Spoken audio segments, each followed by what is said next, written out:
بسم اللہ الرحمن الرحیم۔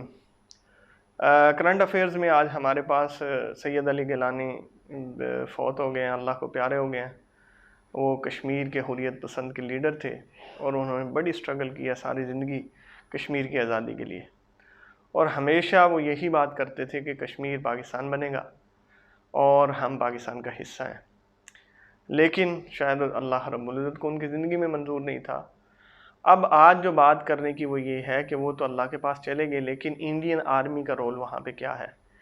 انہوں نے زبردستی ان کی میت کو لیا ہے اور راتوں رات اپنی مرضی سے وہاں پہ دفن کر دیا، اور صبح جب ہوئی ہے تو پورا ان کی جو جگہ تھی وہ اس کو کرفیو کے ساتھ بند کر دیا، اور کشمیر میں جگہ جگہ جتنے بھی ہیں نا وہ کرفیو لگا دیے۔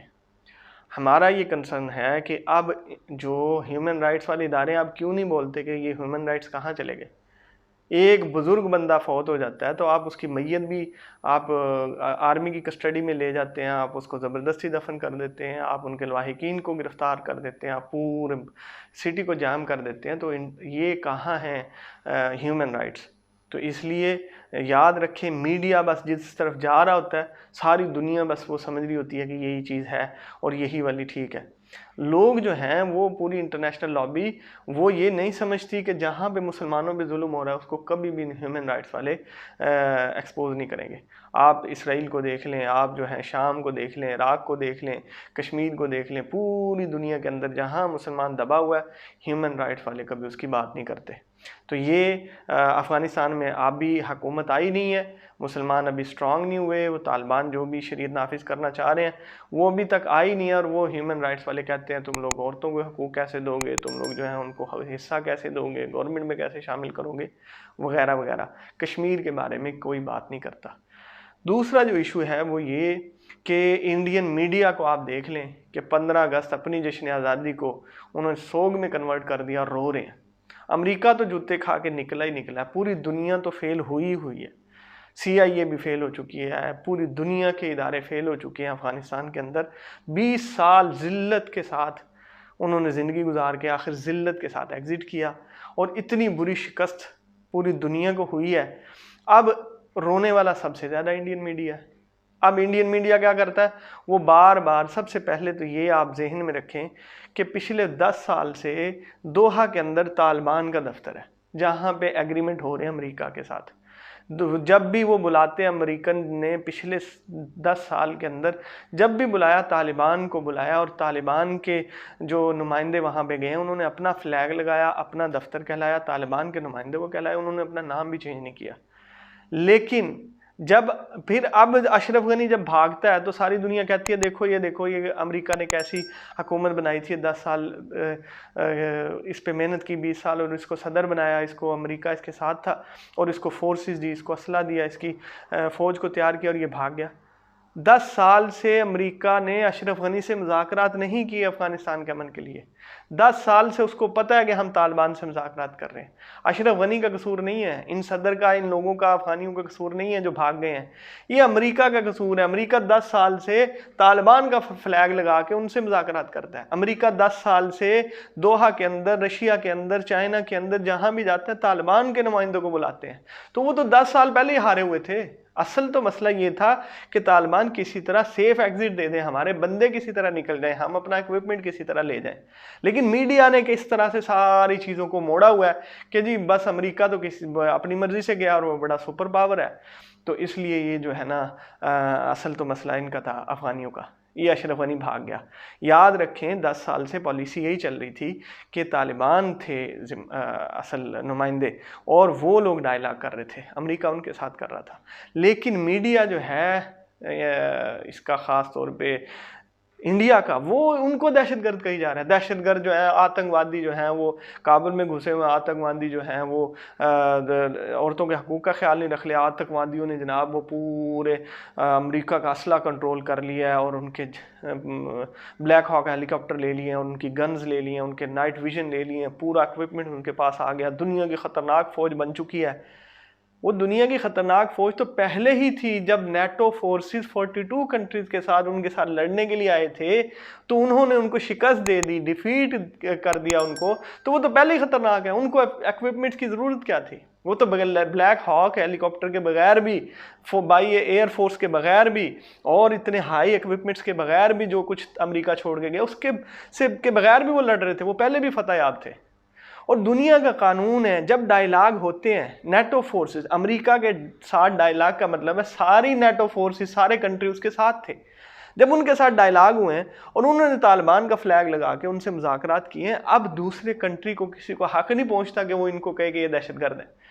وہ ڈائیلاگ سے آئے ہیں، ان کے پاس گورنمنٹ ہے، وہ پورے افغانستان کے نمائندے بن کے آئے ہیں، انہوں نے کسی کا قتل عام نہیں کیا، کسی کو انہوں نے زبردستی نہیں مارا، کسی کو انہوں نے جو ہے کسی شہر میں لوٹ مار نہیں کی، تو وہ نمائندے ہیں عوام کے۔ تو دنیا کا قانون یہ کہتا ہے کہ اب ان کی حکومت کو تسلیم کیا جائے۔ یہ تو ایسے ہی ہے جیسے کشمیر کے اندر جب یہ انڈین آرمی جاتی ہے اور ان کو قتل و غارت کرتی ہے، فائرنگ کرتی ہے، کرفیو لگاتی ہے، تو ہمارا میڈیا یہ کہنا شروع کر دے کہ جی دہشت گرد ہیں، یہ انڈین آرمی کے دہشت گرد، آتنکوادی آ گئے ہیں، آتنکوادی آ گئے۔ آپ یہ بتائیں پوری دنیا کیا سوچے گی آپ کیوں آتنکوادی کہہ رہے ہیں؟ تو اس لیے انڈین میڈیا کو خبردار ہونا چاہیے کہ وہ ڈائیلاگ کے تھرو آئے ہیں، وہ ایگریمنٹ کے تھرو آئے ہیں، نیٹو فورسز کے ساتھ 42 کنٹریز کے ساتھ ایگریمنٹ ہے ان کا، انہوں نے ان کی پاور کو تسلیم کیا، ان سے ایگزٹ پلان مانگا، ان سے اپنے لیے 31 اگست تک کی ڈیڈ لائن مانگی تھی، طالبان نے وہ ڈیڈ لائن دی ہے، طالبان نے ڈائیلاگ سائن کیے ہیں، طالبان نے ایگریمنٹ سائن کیے ہیں، تو اس لیے وہ ایک فورس ہے، وہ ایک گورنمنٹ ہے، وہ ایک طاقت ہے، تو اس لیے ان کو دہشت گرد نہ کہا جائے۔ اگلا جو پوائنٹ ہے وہ یہ کہ رشیا نے ابھی جو ہے یو کے نے ڈکلیئر کیا ہے کہ امریکہ اب سپر پاور نہیں رہا۔ کیوں؟ کیونکہ اس نے خود ڈیفیٹ تسلیم کر لیا ہے، خود اپنی شکست کو تسلیم کر لیا ہے، جس طریقے سے ذلت کے ساتھ وہ نکلا یہاں سے اور پوری دنیا کو جو ہے اس نے حیران کر دیا ہے، اور وہ ڈر کے اور اپنی فورسز کو کس طرح سے نکال کے پاکستان میں اور دوسرے کنٹریز میں ایک دم اس نے ایک ہی رات کے اندر پھینکا ہے۔ تو اس سے انہوں نے کہا یہ اب سپر پاور نہیں رہا۔ کون اگلی سپر پاور ہے یہ دیکھی جائے گی۔ اب یہ جو ہے امریکہ کی سپر پاور یہ ختم ہو چکا ہے۔ ہم نے کیا کرنا ہے؟ اب سارا میڈیا وہ یہ کہتا ہے کہ جی افغانستان والے حکومت کیسے بنائیں گے؟ ان کے پاس تو حکومت کا تجربہ ہی نہیں ہے۔ ان کا جو امیر ہے ملا ہیبت اللہ وہ بھی جو جنگجو تھا، اور یہ ملا عبد الغنی برادر بھی جنگجو رہے ہیں، اور یہ ذبیح اللہ بھی، اور یہ سارے جتنے بھی ان کے نمائندے سامنے آ رہے ہیں یہ تو جنگجو لوگ ہیں، ان کو کیسے پتا حکومت کیسے کی جاتی ہے؟ یاد رکھیں اسلام کے بعد ایک بنا بنایا نظام ہے، نظام حکومت۔ نبی صلی اللہ علیہ وسلم بھی مکہ میں یتیم پیدا ہوئے تھے، ان کو کسی نے حکومت کرنا نہیں سکھائی تھی، لیکن جب اللہ کی وحی نازل ہوئی ہے تو حکومت کرنا آٹومیٹکلی آ چکا ہے، اللہ رب العزت نے سکھایا۔ نبی صلی اللہ علیہ وسلم نے مدینہ کی ریاست قائم کی اور دوبارہ پورے عرب کو، اور خاص طور پہ فتح مکہ جو ہے وہ ہو چکا، اور مکہ پہ دوبارہ انہوں نے اپنی حکومت قائم کر لی۔ جب نبی صلی اللہ علیہ وسلم دنیا سے گئے، ابو بکر صدیق نے کیسے حکومت کر کے دکھائی ہے؟ کیا ان کو حکومتوں کا تجربہ تھا؟ وہ تو سپاہی تھے نبی صلی اللہ علیہ وسلم کے، وہ تو جنگجو تھے نبی صلی اللہ علیہ وسلم کے۔ عمر فاروق نے کیسے حکومت کر کے دکھائی ہے؟ حضرت معاویہ نے کیسے حکومت کر کے دکھائی ہے؟ یہ سارے کے سارے بڑے بڑے جتنے لوگ ہیں، یہ حکومتیں کوئی ایسے تھوڑا اس کا کوئی ٹریننگ سینٹر ہوتا ہے کہ وہاں جا کے سیکھا جائے۔ یہ ایک سسٹم کا نام ہے، یہ ایک نظام کا نام ہے، اور اسلام پورا کا پورا نظام دیتا ہے۔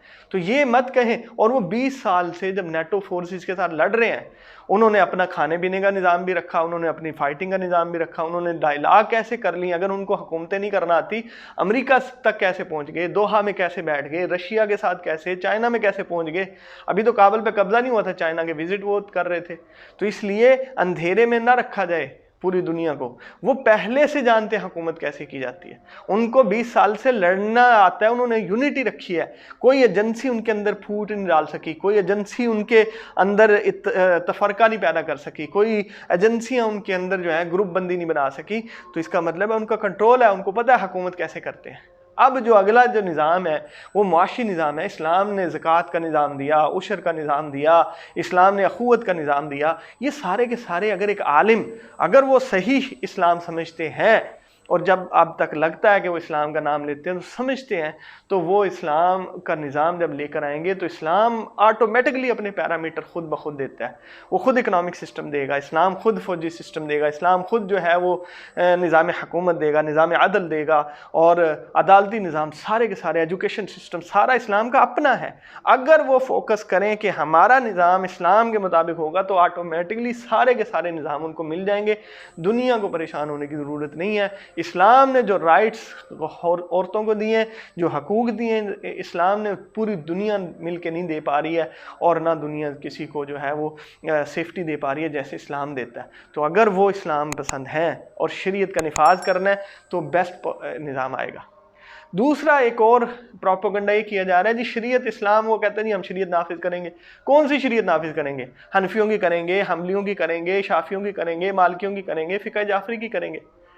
یاد رکھیں انڈیا نے جمہوریت اپنی مرضی سے اپنے حساب سے وہ امپلیمنٹیشن کرتا ہے، یونائٹڈ کنگڈم اپنے حساب سے انہوں نے کنگڈم کا جو قانون ہے وہ بنایا ہوا ہے، امریکہ اپنے حساب سے الیکشن کرتا ہے، ایران نے اپنے حساب سے اپنے جو میجورٹی ہے اس کے حساب سے انہوں نے نظام بنایا ہوا ہے۔ تو یہاں بھی آپ کو پریشان ہونے کی ضرورت نہیں ہے، یہاں بھی دنیا کو کنفیوز نہ کیا جائے۔ میجورٹی جن کے پاس ہے اور اتھارٹی بھی ان کے پاس ہے وہ خود اپنا نظام بنائیں گے۔ اگر میجورٹی ان کی حنفیوں کی ہے تو وہ خود اپنا حنفی نظام لے کر آئیں گے، کیونکہ ایران کے اندر فقہ جعفریہ والے زیادہ ہیں تو انہوں نے فقہ جعفریہ والی امپلیمنٹیشن کی ہے، کوئی دنیا ان سے نہیں پوچھ رہی آپ نے کون سی شریعت نافذ کی ہے۔ یاد رکھیں یہ جو فقہ ہے یہ اسلام کے قانون کو نہیں بدلتے، اور شریعت ہوتی ہے اسلام کا قانون جو قرآن مجید نے فکس کر دیا ہے، جو نبی صلی اللہ علیہ وسلم نے حدود متعین کر دی ہیں، اس کو کہتے ہیں شریعت۔ اور یہ جو فقہ ہے یہ اس تک پہنچنے کے راستے ہیں، کوئی بھی فقہ پہ اپنا لیں تو یہ چار امت مسلمہ کہتی ہے چاروں ائمہ کرام حق پر ہیں، کسی کو بھی اتباع کر لی جائے گی وہ حق پہ پہنچے گا، قرآن اور نبی صلی اللہ علیہ وسلم کی تعلیمات کے مطابق پہنچے گا۔ تو اس لیے پروپیگنڈا نہ کیا جائے، یہ کنفیوژن اس لیے پیدا کی جا رہی ہے کوئی طالبان کو ریکگنیشن نہ دے، کوئی اس کو ایکسیپٹ نہ کرے، کوئی ان کو ماننے نہ، ان کی حکومت نہ بننے دی جائے، ان کو پریشان کر دیا جائے، فائنینشلی ان کو جو ہے کوئی سپورٹ نہ ملے، اس لیے کنفیوژن پیدا کی جا رہی ہے۔ تو اس لیے ہم نے یہ کلیئر کر دیا کہ یہ کوئی کنفیوژن والی چیزیں نہیں ہیں، جس کی میجورٹی ہوتی ہے کسی بھی ملک کے اندر، جس پارٹی کی میجورٹی ہوتی ہے وہی پارٹی جو ہے اپنا قانون بناتی ہے۔ وہ اگر حنفی ہیں تو حنفی فقہ لائیں گے، لیکن شریعت ایک ہی ہوتی ہے، وہ چاہے حنبلیوں کی ہو چاہے مالکیوں کی ہو۔ اسلام کے حدود، اسلام کے قوانین، اسلام کے پیرامیٹر سب کے لیے سیم ہے، اس میں کوئی ڈفرنس نہیں ہے، اس لیے کوئی کنفیوژن نہیں ہے۔ تو انشاءاللہ امید ہے کہ وہاں پہ وہ صحیح اسلامی حکومت قائم کریں گے جس میں انصاف بھی ہوگا، جس میں عورتوں کے حقوق بھی ہوں گے، جس میں ہمسایوں کے دوسرے ملکوں کے حقوق کا بھی خیال رکھا جائے گا۔ Thank you.